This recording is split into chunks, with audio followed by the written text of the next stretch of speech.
বিশিষ্ট ব্যবসায়ী আমাদের বাজারের মোহাম্মদ আবু হুসাইন সিদ্দিকী তুষার ভাই, আমরা ওনার কাছে আসি এবং ওনাকে একটা গার্ডিয়ান লাইফে পলিসি করাই দেই।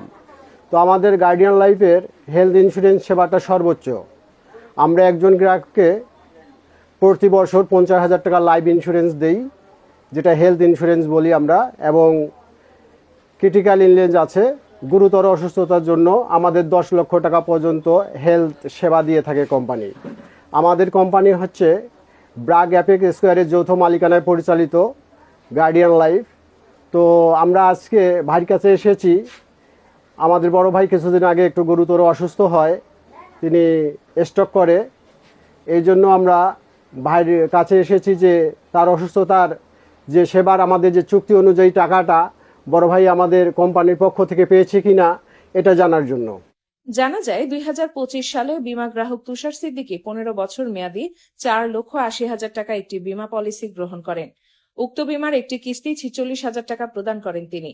কিন্তু ভাগ্যের নির্মম পরিহাস 2026 সালের 12 ফেব্রুয়ারি বীমা গ্রাহক তুষার সিদ্দিকী স্ট্রোকজনিত কারণে অসুস্থ হয়ে রংপুর মেডিকেল কলেজ হাসপাতালে চিকিৎসা গ্রহণ করেন। এরই ধারাবাহিকতায় বীমা কোম্পানির চুক্তি অনুযায়ী প্রথম ধাপে চিকিৎসাজনিত 42,000 এবং এককালীন আর্থিক সুবিধার জন্য দ্বিতীয় ধাপে 4,80,000 টাকা প্রদান করা হয় বীমা গ্রহীতা তুষার সিদ্দিকীকে। আমি তুষার সিদ্দিকী, আমি 1 বছর একটা পলিসি নিয়েছিলাম গার্ডিয়ান লাইফ থেকে। পলিসি কে জানে আমার এরকম সমস্যা হবে। আমি গত ফেব্রুয়ারির 12 তারিখ ভোটের দিন সকালবেলা আমি ব্রেন স্ট্রোক করি। ব্রেন স্ট্রোক করার পরে আমাকে সাথে সাথে রংপুর নিয়ে যাওয়া হয়, সেখানে ট্রিটমেন্ট চলে। পরে আমাকে স্বপন বলে যে আপনি তো সুবিধা পাবেন।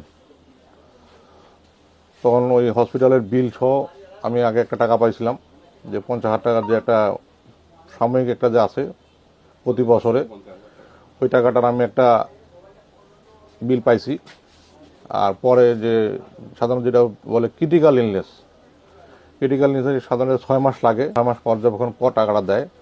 সেই সুবাদে আমি 6 মাস পার হওয়ার পর আমি 4,80,000 টাকা গার্ডিয়ান লাইফ থেকে আমার অ্যাকাউন্টে দিচ্ছে তারা। এই জন্য গার্ডিয়ানকে ধন্যবাদ। এ বিষয়ে তুষার সিদ্দিকী বলেন, অন্যান্য বীমা কোম্পানির চেয়ে গার্ডিয়ান লাইফ ইন্স্যুরেন্স কোম্পানি বিশেষ সুবিধা প্রদান করায় কৃতজ্ঞতা প্রকাশ করেন এবং সকলকে উক্ত বীমা করার জন্য আহ্বান জানান তিনি।